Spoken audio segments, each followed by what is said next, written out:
Hello guys, welcome back to our channel Italy Study Journey.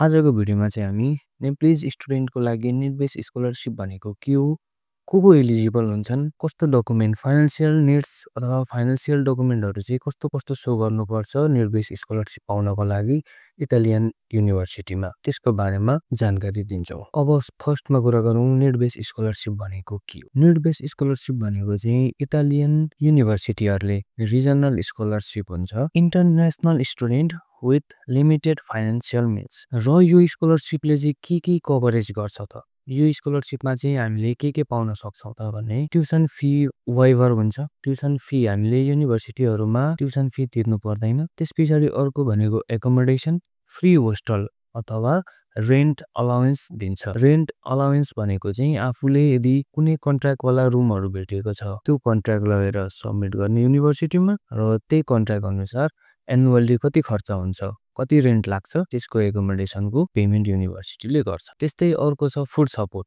Food सपोर्टमा 365 meals चाहिँ annually युनिभर्सिटीको क्यान्टिनमा provide गरिदिन्छ। And लास्टमा pocket money annually around 5000 देखि 6000 euro सम्म चाहिँ युनिभर्सिटीले हरेक स्टुडेन्ट हरेक इन्टरनेशनल स्टुडेन्टलाई प्रोभाइड गर्छ।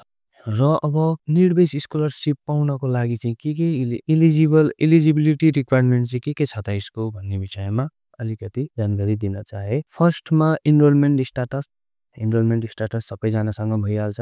त्यसमा अफर लेटर र प्री इनरोलमेन्ट समरी अनि डिओभी डिक्लेरेसन अफ भ्यालु त्यति तीनटा डकुमेन्ट चाहिन्छ युनिभर्सिटीबाट। र अर्को फाइनान्शियल निड भनेको फ्यामिली इन्कम 23000 युरो एनुअली भन्दा त्यो भन्दा थोरै हुनु पर्यो। त्यो त अभियसली सबैको थोरै नै भइहाल्छ। अनि डकुमेन्टेसनमा चाहिँ के पर्छ भने अफिसियल इन्कम जुन चाहिँ नेपाल गभर्नमेन्टबाट भेरिफिकेसन भएको हुनु पर्यो। अब रिक्वायर्ड डकुमेन्टमा के पर्छ त नेपालबाट हामीले कुन डकुमेन्ट चाहिँ लिएर आउनु पर्छ। फर्स्टमा family income certificate annual income पनि भन्ने गर्छ यसलाई, जुन चाहिँ हामी वार्ड अथवा म्युनिसिपालिटी अफिसबाट बनाउँछौं। त्यसपछि प्रोपर्टी सर्टिफिकेट कुनै रिजनमा प्रोपर्टी सर्टिफिकेट माग्छ। त्यसपछि फ्यामिली रिलेसनशिप सर्टिफिकेट, त्यसपछि आइडेन्टिटी डकुमेन्टमा अभियसली सिटिजनशिप सर्टिफिकेट पर्यो र पासपोर्ट पर्यो। Admission document pre enrolment summary र अफर लेटर एन्ड डिओभी। र अर्को एउटा म्युनिसिपल डकुमेन्ट भनेको चाहिँ यो एउटा फाइनान्शियल स्ट्याटस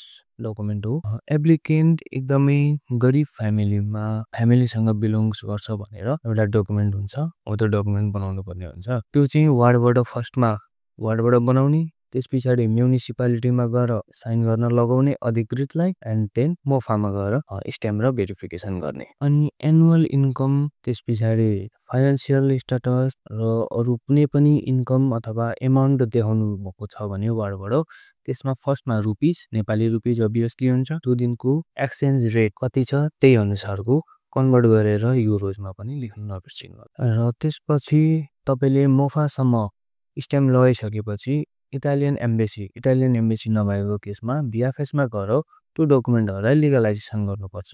कुन डकुमेन्टलाई लिगलाइजेसन गर्नुपर्छ, फ्यामिली इन्कम, त्यसपछि रिलेसनशिप सर्टिफिकेट र फाइनान्शियल स्ट्याटस, यति तीनटा डकुमेन्टलाई चाहिँ लिगलाइजेसन गर्नुपर्ने हुन्छ। सबै भइसकेपछि इटाली आइसकेर आफ्नो डकुमेन्टहरु सबमिट गर्नुपर्ने हुन्छ। र इटालीमा अब आइसकेपछि यति डकुमेन्टले मात्रै हुन्छ भनेर चाहिँ नसोच्नु होला। त्यसपछि यहाँ आइसकेपछि पनि इटालियन ट्याक्स कोड बनाउनु पर्छ। Tax code plus Italian bank account पनि सबमिट गर्नुपर्ने। यति सबमिट गरिसकेपछि तपाईको स्कलरशिपको लागि एप्लिकेसन सबमिट हुन्छ। के चाहियो त फाइनल्ली कुरा गर्दा वार्डबाट डकुमेन्ट चाहियो, एनुअल इन्कम, रिलेसनशिप सर्टिफिकेट र फाइनान्शियल स्ट्याटस, अनि enrollment, offer letter, declaration of value DOV, Italy arrive भइसकेपछि कोडिस्के फिस्काले भन्छ, इटालियन ट्याक्स कोड र इटालियन बैंक एकाउन्टको आइब्यान नम्बर, यति डकुमेन्टहरु यति पेपरहरु सबमिट गरिसकेपछि तपाईले स्कलरशिप फुल्ली सबमिट गर्नुभयो। र यति भन्दै आजको भिडियो यही अन्त्य गर्न चाहे। विस्तृत रूपमा जानकारी चाहनुहुन्छ अझै पनि डिटेलमा भने कमेन्ट गर्नु होला। Thank you for watching.